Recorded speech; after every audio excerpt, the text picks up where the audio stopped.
The reason I started this journal, it was to uh, talk to me about where I was. Still is, still is. That's what I'm doing now. It's crazy because I started putting it on.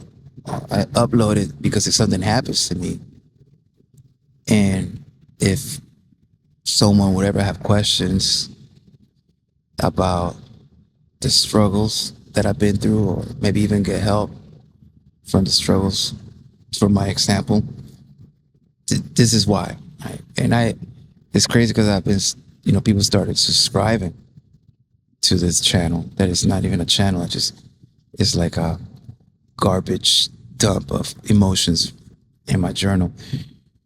But I was just realizing that I've come a long way, because when my life just, I mean, I've had ups and downs, but never like this latest down where everything was bad. Financially, kind of started there, and emotionally, maybe both. And then physically, I was with health issues, they're not even related, or maybe they were. Uh, every leap, physically, emotionally, mentally, it was just bad. And then to top it off, then, my ex, she had it, so she went her way. With her went the kids, and at first I would fight, or I don't know what I was doing. I was at a loss because, all of those years with them, since they were born, like I would literally sleep with them in my bed. Like they were like an arm, right? Like two arms or my legs. Like they were part of me. And I would wake up and I'm tired. I was like, no, but I gotta get up because I gotta provide for them. Like they were my motivation. They were my everything. My world revolved around them. And at that time, when you know she, for whatever reason, went her way, and maybe she's not to blame. I don't know, but I had to deal with suddenly not having my arms, not having my kids, my identity. That's who I was. That's why I got up in the morning. And when you have that, it's like you come to a fork in the road, and you're like, especially when you have nothing else, no, no financial, nothing. You have nothing to live for. And when you get there, you're like, it's a fork in the road. You're like, do I go on? Do I persevere? Or do I just give up? And I'm not gonna lie. Like, I'll be honest. Like, if I ever see this in the future, I want to be honest with what I felt. Is that I gave up. I gave up, and I was in the process of just checking out physically from this world. And um, people say, well, you look at pictures of your kids and you got to live for them. And to me, it was the opposite. When I would see pictures of them, the apps would just bring up some pictures, memories, and it would trigger me worse. It wouldn't motivate me to continue living. It would motivate me to, go in this dark place of, they don't even deserve me. Like, like such a failure. Like, why am I even, you know, putting everybody through this? I got over that by failing even more. I failed too. I want to be open, but yet I don't want to be graphic on. I went to a dark place, the darkest place a human being can reach within themselves, by myself. And when you're in that hole, in that dark place where it could be daytime and it's dark, and you have no more tears, You don't even have pain. It's like you're numb and you're ready to go. And I'm trying to think. There was no trigger that kept me alive. I very slowly, from that bottom, decided to re-identify who I was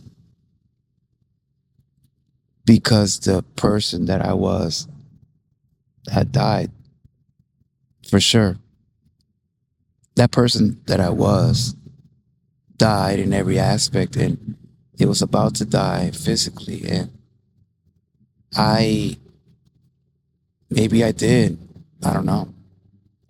But I am resurrected, reborn, reincarnated. I don't know. But not from where I was, from the bottom up. And the dangerous part of that is that you it's very fragile when you're there. And if you're watching this and you've been there, or if I'm watching this, I don't want to be there ever again. I am not where I'm going to be, but I am at a place where I've realized that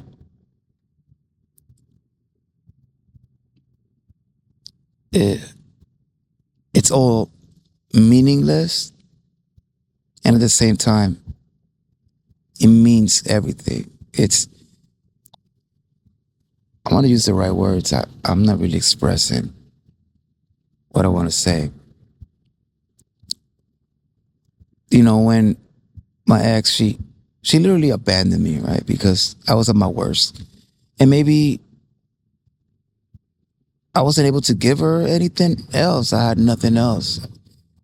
I had nothing else even for me. And that's fine, if that's what she chose to do. But when she took the kids and made it practically impossible for me to have a relationship with them, for me to talk to them, not able to talk to them on the phone, not able to see them, not able to communicate. And of course, if I really force things, I could show up where she's at.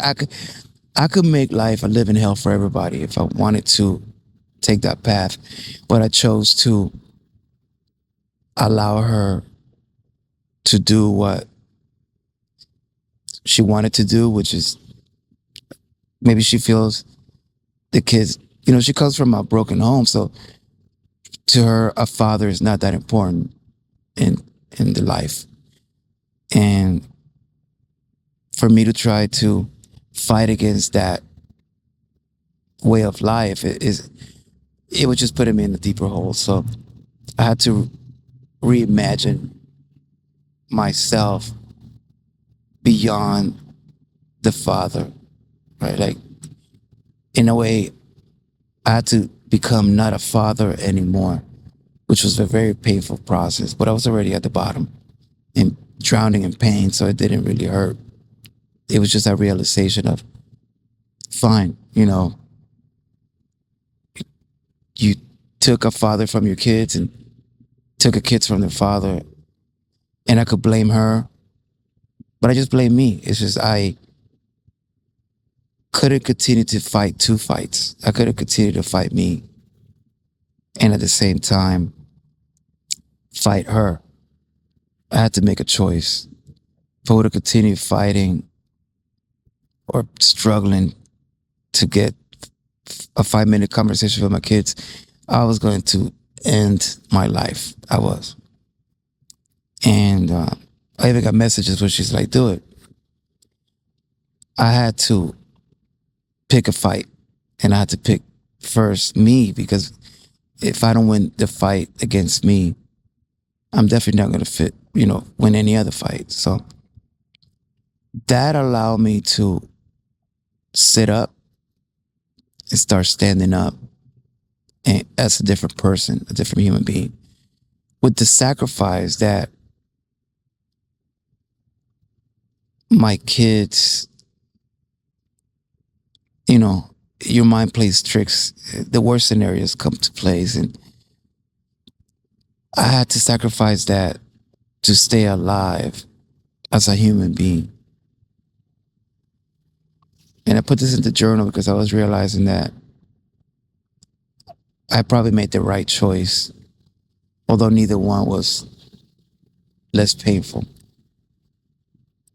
And I mean, I'm still in pain, but the pain is from a different place now.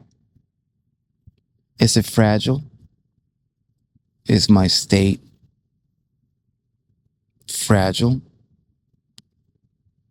I assume so. I don't know. I don't feel that way, but I gotta play it in the side of caution and understand that it's not a normal situation. But then again, I'm not the only person that's been through this. That helps to think that way. And one day, this too shall pass, and I will be able to reestablish my arms that are my kids.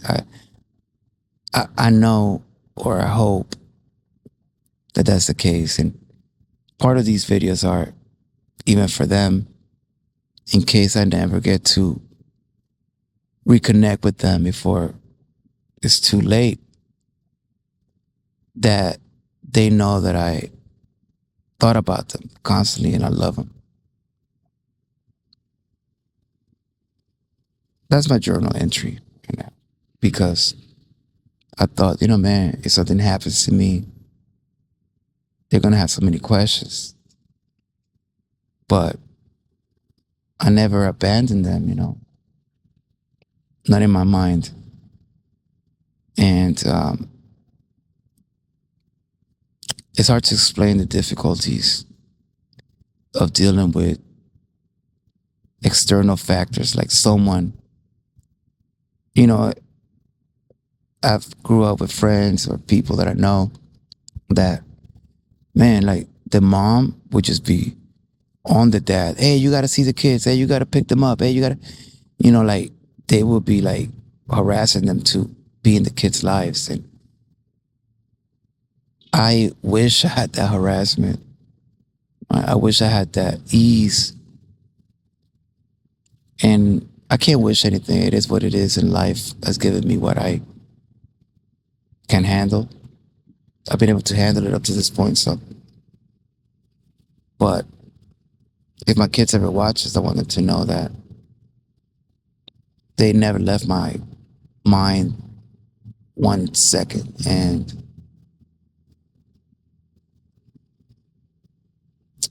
the time not with them, it's been the most painful time that I've ever had in my whole life. Yet I gotta keep walking, because at least now I feel like it's temporary, where before it was very close to not being with them permanently.